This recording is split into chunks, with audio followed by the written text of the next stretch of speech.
Naiyak naman si Senadora Pia Cayetano nang sabihin ni Senadora Risa Ontiveros na parang walang nangyari matapos ang tensyonadong tagpo sa Senado noong Mayo 13. Pero paglilinaw ni Ontiveros, ang tinutukoy niya ay ang tugon ng Senado sa gulo bilang institusyon.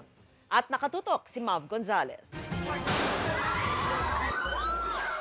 Isang linggo matapos magkaputukan dito sa Senado, tumayo ang ilang minority senator para paimbestigahan ang nangyari. Hirit ni Senador Risa Ontiveros, sa loob-loob ko, hindi ako mapanatag na simula nung Lunes, ang ipinapakita natin ay para bang walang nangyari. Na para bang hindi nabastos ang ating institusyon, ang ating mga empleyado at ang mga Pilipino. Hindi maliit na bagay ang nangyari dito. At lalong hindi dapat inaasa sa mga Facebook Live press conferences at media interviews ang pagtatahi-tahi ng mga pangyayari. pero ang pahayag ni Ontiveros, inalmahan ng isang emosyonal na Senador Pia Cayetano. Parang walang nangyari. Yan po ang statement ng ating butihing Senadora Risa Ontiveros.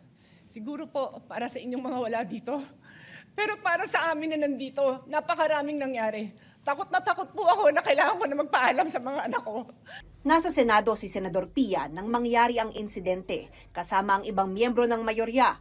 Aniya, 2 pintuan lang ang pumuprotekta sa kanila mula sa putukan. Wala ho akong sinisisi. Pero nung pagkatapos ng lahat, pagtingin ko ng group natin, yung dating majority group, walang ni isa sa inyong nangamusta sa amin.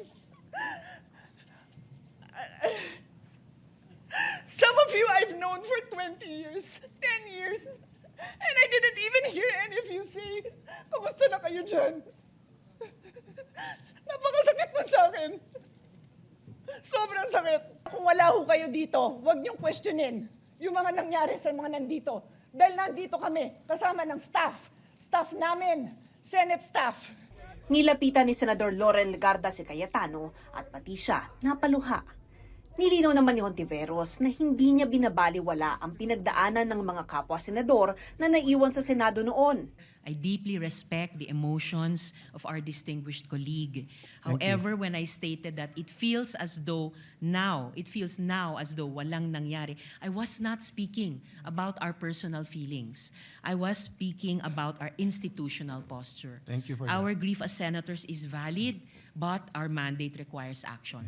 Siniguro naman ni Senate President Alan Peter Cayetano na may ginagawa ang liderato ng Senado kaugnay ng insidente. I have to deal with the security of the Senate every day. I'm just not telling you everything that we have to deal with now to make sure that there's no bombs in the